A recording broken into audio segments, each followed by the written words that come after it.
Welcome to another episode of Inquiring Minds. I'm Steve Harper, and with me, as always, is my amazing and unbelievable co-host, Donna Carlin. How are you doing, Donna? I'm so excited to do the show with you, as always. So it sort of pumps me up for the whole day. There you go. Thank you. Mine too. This has been circled on my calendar all week. Is the my Donna time, which I love, and so I'm super anxious to dive in. I know we have another interesting topic that we're going to cover today. So, what is that? How can you get curious about who you can become? Mm, I love that. Curious about who I can become. So do you have any background or story as to how this maybe came up, or just thinking about it in terms of, what's next for your career path, or where you want to go next in life? I mean, what sort of inspired this?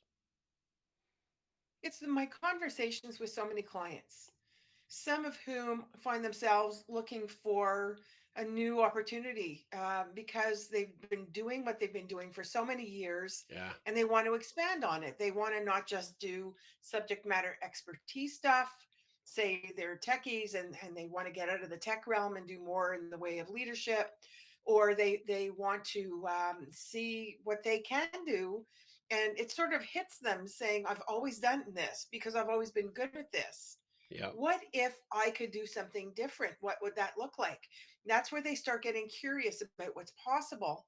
And me, as a shadow coach, I started saying, well, you remember this conversation with this one?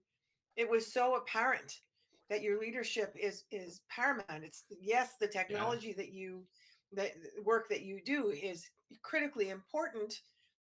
However, we're looking at more than that. How could you become more of who you are and maybe create a shift, start incorporating other things so that you could eventually transition.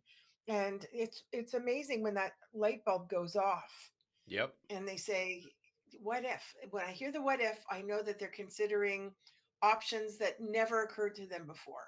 Absolutely.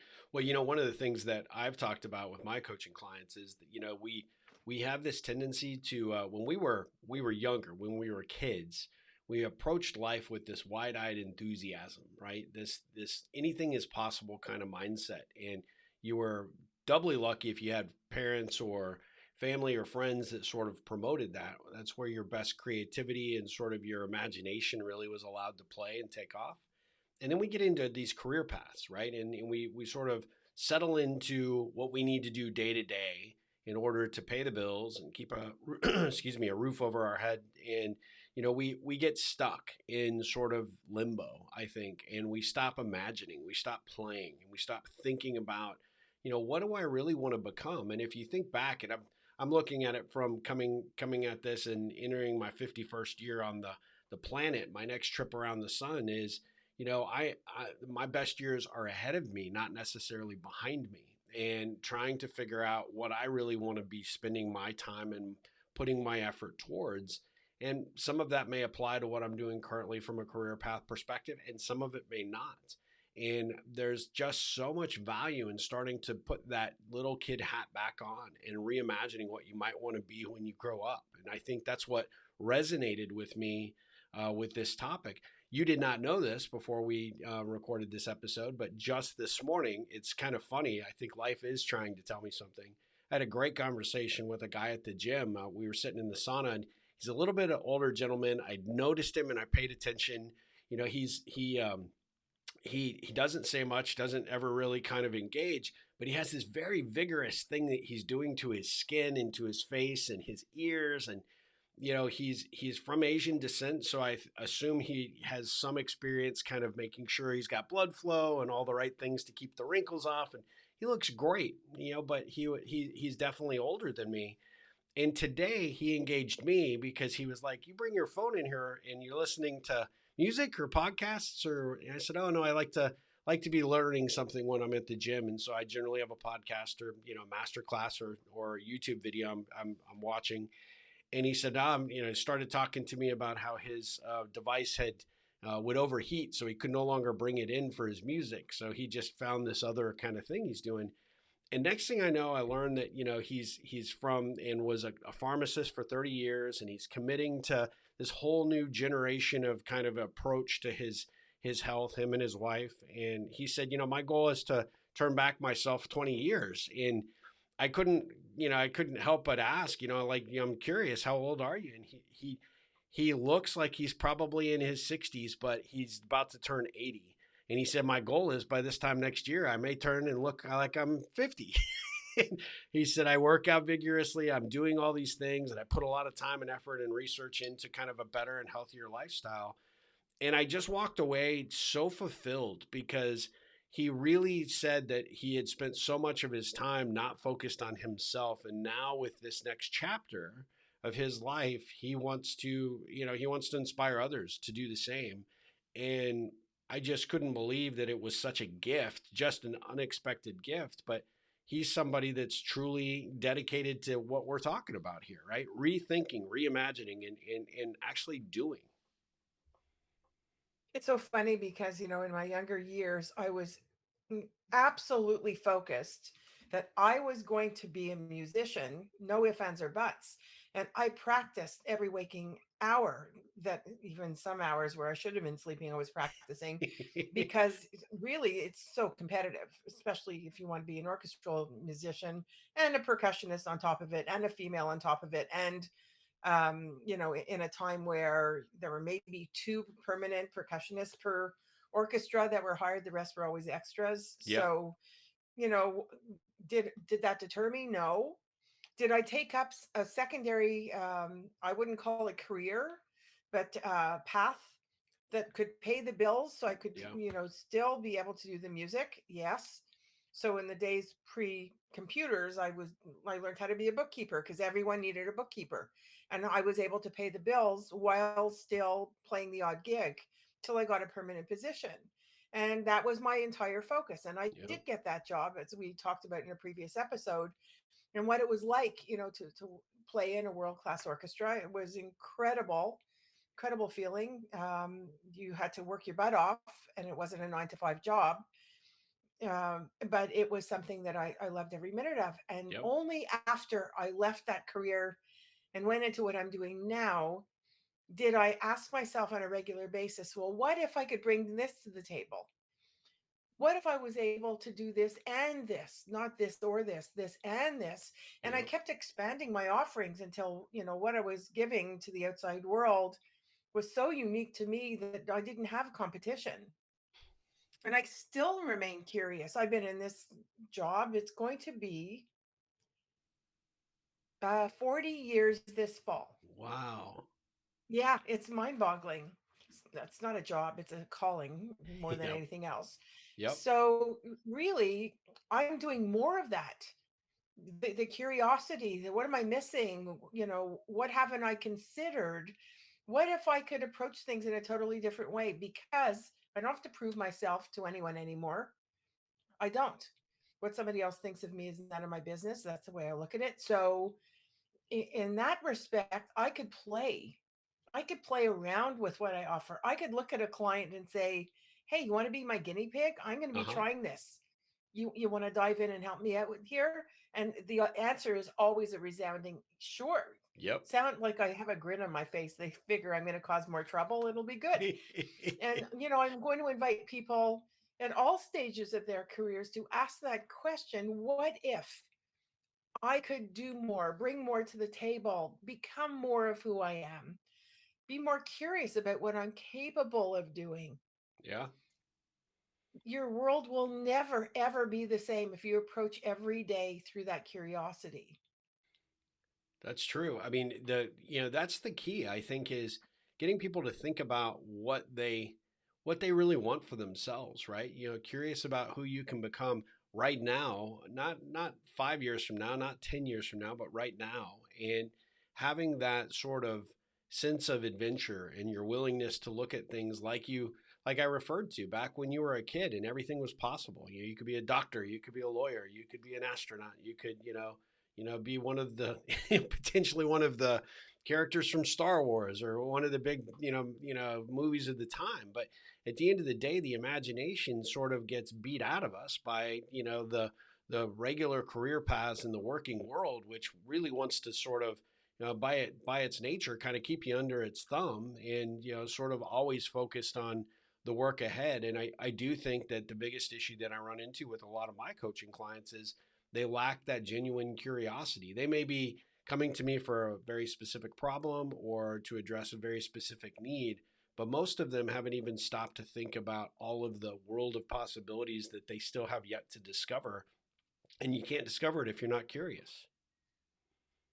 Because they're too busy shooting themselves to death. I should be this. I should be that. I should be better. I should be faster. I should be stronger. I should be considered. Like the shoulds just drive them nuts because it's their Yep. peripheral vision disappears. Yeah. Right? It's no longer, well, have I considered this? Have I considered that? And we talked in previous, shows about, what's your view of the world Yeah. and yourself within it. Yep. So I think, if you asked yourself, what if I could? And then finish the sentence that applies to you, and then create in your mind, in your imagination, what life, your world will look like when that happens. Yeah. And then reverse engineer it. Figure out how you could do it. Because if that excites you, that's your calling. And that's what's going to steer you in the right direction and give you so much energy.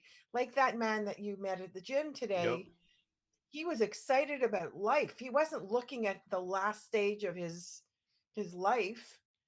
People say to me, "Are you going to retire anytime soon?" And I go, "You out of your mind? I absolutely love what I'm doing.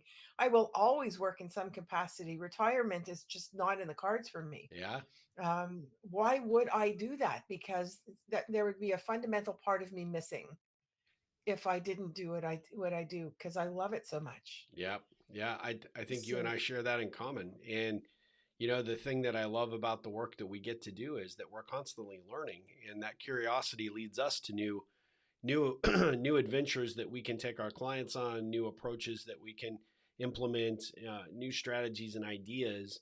And you only get there when you are curious about the world and curious about your role within the world. And I think it's an opportunity for you to, for our audience, to really take a deep dive into where do you really want to go, like Donna suggested, curious about who you can become and where you can take your life regardless of circumstances, regardless of the investment of time or money that it might take to get there. Reverse engineering, once you have what you think you really want, is an opportunity for you to sort of plan that approach and figure out how to, guide and build the plane as you're going up or coming down. But, at the end of the day, it's an opportunity for you to really take kind of a completely different approach than you've probably been accustomed to living now. and even in the reverse engineering, keep in mind, continue to ask yourself, who am I within this? Yep. Am Great I question. who I think I could be? Am I better than I ever thought possible? And how exciting is this for me? And seriously, even when you're reverse engineering something or moving towards that something, continue to ask yourself, am I all that I could become? And if not, well, what if? And you Yeah. keep asking those questions and keep learning and keep growing and keep becoming more of who you are. Yep. And the key there, I think the key piece of advice there is who you want to become, not who your spouse or significant other or who your boss thinks you should be or who your friends think you should. You have to get above and away from a lot of that noise in order to have a real, true conversation with yourself so that you can, truly appreciate where you are and where you want to be and where you want to go and who you want to be at your core. And I think that's so critical. And, it might mean that you're doing some of that introspection, by yourself, not necessarily, flying a flag saying you're doing anything, thinking about, making a change or, diverting down a different path. And that's okay because a lot of that heavy work needs to be done in silence and in conversation with yourself before you really take those steps forward anyway. So, don't let somebody else's concept of what they think you should be doing or how you should be doing it have the opportunity to have a seat at your table as you're figuring out what am I curious about and who do I want to become. Exactly. Love And this life will topic. be Love a it. I think. continuous surprise. Yep. This is so good. I'm so grateful that that you put this on the table for us to have the conversation. I mean, the conversations that we have with inquiring minds, is always so much fun because and we just heard from a listener this past week that said, we're constantly bringing up points that allow them to challenge their way of thinking, make them do a deeper dive and look into, a wide variety of topics. And, this is just so much fun to be on this adventure with you. So I appreciate these conversation opportunities, Donna. How can people get in contact with us to maybe suggest a topic they'd like us to, maybe cover in the future, or how do they become involved in this conversation or other episode conversations, with us directly? Well, join our Facebook group, Inquiring Minds with Donna Carlin and Steve Harper, and tell us what you're thinking. Tell us, how it resonated, what you want us to discuss. People have been emailing us directly through that platform or through our website. Steve's at ripplecentral.com. I'm at Donna Carlin with a K.com. And you can get our social media, see what else we post on other mediums and platforms. And, really, it is a collaborative um, it's a collaborative way of coming up with ideas and situations and um, topics that resonate with you. And that's what we want. We want to know that it resonates with Absolutely. you, has meaning to you, and can be beneficial in some way. And, if you want us to come and speak to your organization and do a live session, let us know that too, because we're thrilled to do that. And we Yep. cause a lot of trouble in real time, just so you know. So stay tuned. We're going to be having some in person sessions on Inquiring Minds as well. We'll let you know Yep. when that's coming up. So, very Absolutely. excited in how this is moving forward. Yep, me too. I'm super grateful for the opportunity, and I look forward to our next Inquiring Mind conversation, which will be back very soon with another new episode, another new conversation between Donna and myself. But until then, Donna, take care. You too. Have a great day.